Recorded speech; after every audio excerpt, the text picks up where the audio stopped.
Good morning students. मैं Sita Soni, assistant professor department of zoology, GHS government PG college Sujangarh.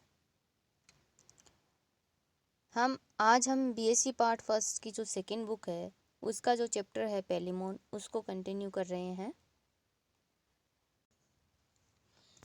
पेलिमोन की देह भित्ति या बॉडी वॉल की हम बात करते हैं कि देह भित्ति पेलिमोन की जो देह भित्ति होती है वो एपिडर्मिस और डर्मिस में विभेदित होती है।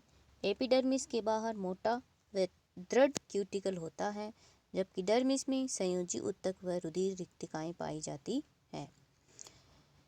क्यूटिकल जो बाह्य कंकाल बनाती है, बाहरी एपिक्यूटिकल और भीतरी प्रोक्यूटिकल में विभेदित होती है।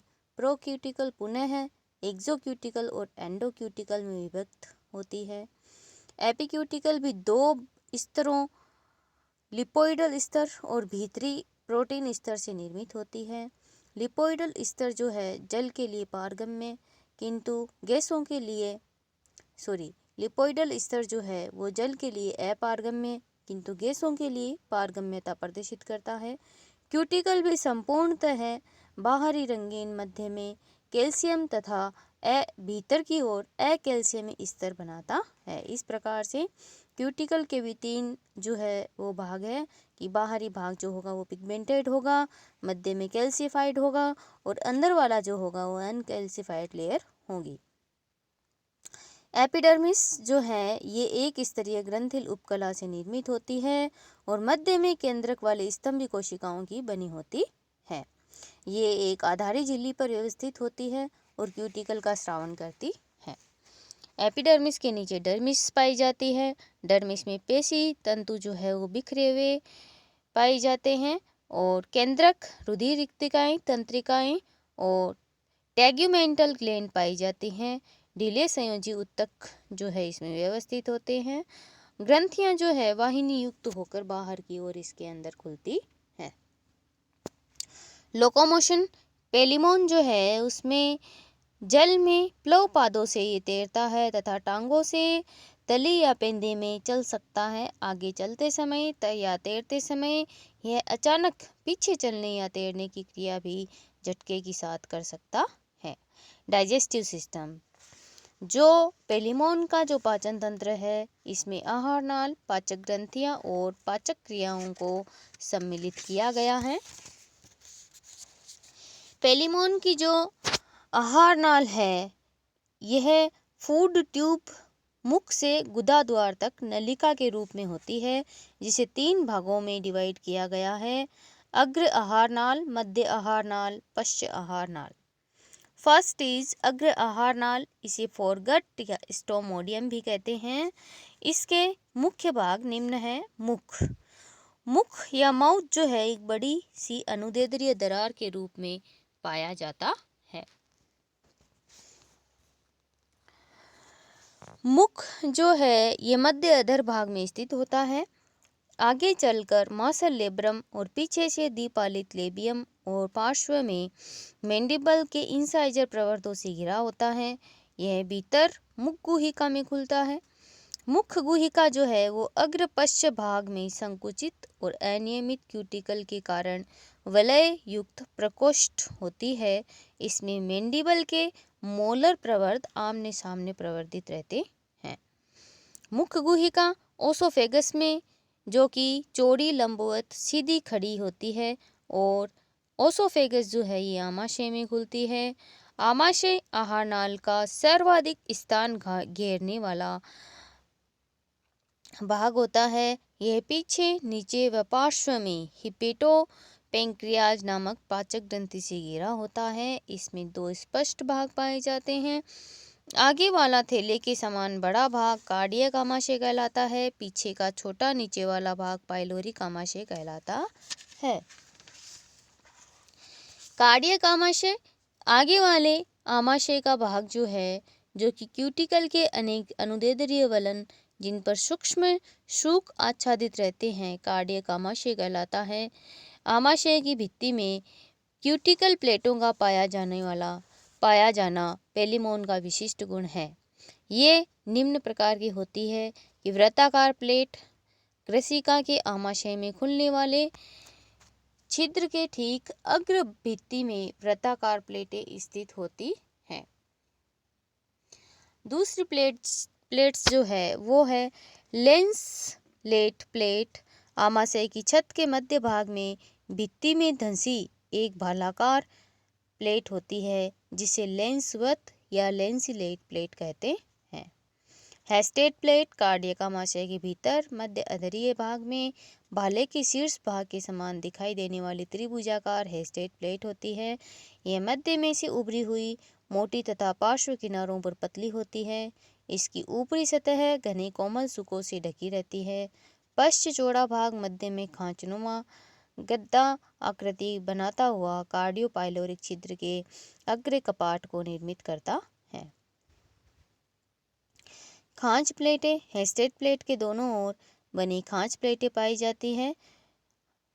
कॉम्ब प्लेट्स, इसे रिज प्लेट भी कहते हैं, आधारित छड़ों के भीतरी और दोनों तरफ लंबी क्यूटिकल की बनी इन प्लेटों पर सुकों की एक एक पंक्तियां इस प्रकार विन्यासित होती है कि ये कॉम्ब के समान दिखाई देती है, अतः इन्हें कॉम्ब प्लेट्स कहा जाता है। दोनों कॉम्ब प्लेट पार्श्व से आगे तक हेस्टेड प्लेट को इस प्रकार घेरे रहती है कि इनका गतिमान सूक सदा हेस्टेड प्लेट के संपर्क में रहता है। कार्डोपाइलोरिक छिद्र जो होता है ये आगे से हेस्टेड प्लेट के आधारीय भाग जो अग्र कपाट की संरचना करता है तथा दो पार्श्व कपाट के निर्देशक कंटक के वलनों से व पश्च कपाट जो आमाशय भित्ति के अर्धचंद्राकार वलन से बनता है घिरा रहता है। इस प्रकार चार कपाटों से घिरा कार्डियोपाइलोरिक छिद्र पाइलोरिक आमाशय में खुलता है। इसके द्वारा भोजन कार्डियक आमाशय से पाइलोरिक आमाशय में प्रवेश करता है। पाइलोरिक आमाशय जो है ये छोटे व संकरे कोष्ठ की स्थिति में होता है। पाइलोरिक आमाशय पार्श्व में इस प्रकार विलयित हो जाता है कि दो प्रकोष्ठ बन जाते हैं जो डोर्सल और वेंट्रल चैम्बर कहलाते हैं। डोर्सल या पृष्ठ प्रकोष्ठ साधारण सा ही होता है, किंतु अधर प्रकोष्ठ के आधार में विशेष प्रकार की फिल्टर प्लेट पाई जाती है, अतः ये पुनः दो स्पष्ट भागों में बंटा हुआ दिखाई देता है। अनुदैर्ध्य क्यूटिकल कंटकों तथा खांचों के एकांतर क्रम में विन्यासित होकर कंटकों पर सुकों की पंक्तियां व्यवस्थित होती है। फिल्टर प्लेटों की विपरीत आमाशयी दीवार में भी घने सूक होते हैं। ये सूक जो है वो चलनी छनित्र या छन्नी के समान संरचना बनाता है। इसे पाइलोरिक फिल्टर उपकरण कहते हैं। यह पाइलोरिक फिल्टर उपकरण जो है वो भोजन को छानने का कार्य करता है।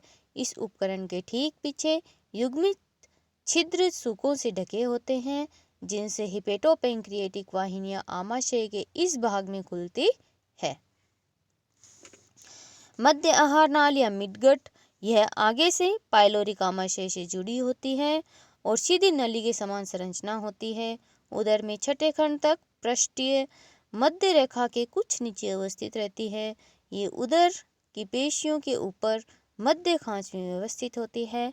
उपकला के भीतरी स्तर वाले इस भाग में कुछ पीछे की ओर अत्यधिक अनुदैर्ध्य वलनों के कारण यह छोटी होती है। इसकी जो भित्ति या अवकाशिका है यह छोटी हो जाती है।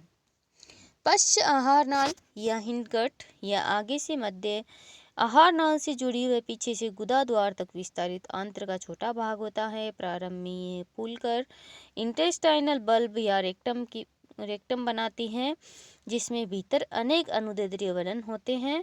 मलाशय के पश्चात संकरी नलिका के रूप में यह एनल द्वार द्वारा बाहर की ओर खुलता है।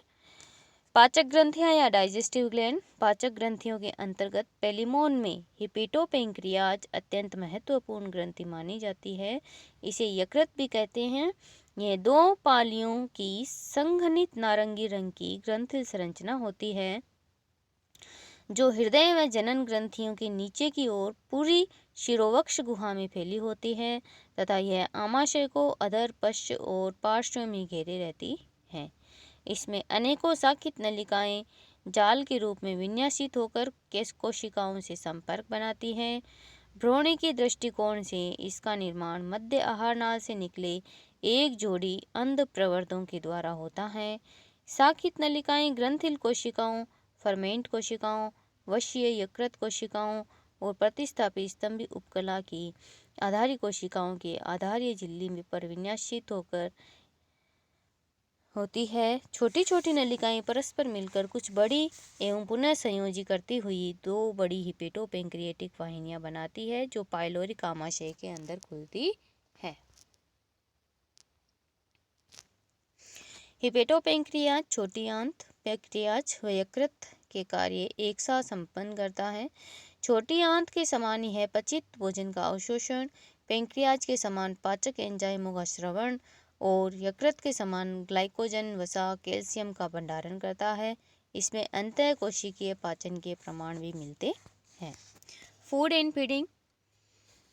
पेलिमोन सर्वाहारी होने से जलवासी पौधों जैसे शैवाल, मोस आदि और छोटे छोटे घोंगे, टेडपोल, कीट, मछलियाँ और कुछ कार्बनिक गाद को भी ये खाता है। रात्रि को यह सक्रियता प्रदर्शित करता है और किलाप चलन टांगों से भोज्य पदार्थ पकड़कर ये दूसरे मैक्सिलिपीड में थामे रखकर पहले मैक्सिलिपीड की सहायता से मुख द्वार तक ये पकड़े रहता है। इससे मुख द्वार पर स्थित इंसाइजर प्रवर्त काट कर मुख गुहिका में लेते हैं, जहां पुनः मोलर प्रवर्त भोजन को पीसकर ग्रसिका में पहुंचाते हैं। ग्रसिका से भोजन कार्डियक आमाशय में क्रमाकुंचन गति के द्वारा पहुंचता है। डाइजेशन। पाचन की क्रिया कार्डियक आमाशय में होती है, जहाँ हिपेटोपेंक्रियाज का स्राव ऊपर चढ़कर भोजन में मिलता है। वह मंथन की क्रिया करता है। मंथन से भोजन क्यूटिकल प्लेटों और सुकों के कारण पतला पेस्ट नुमा हो जाता है,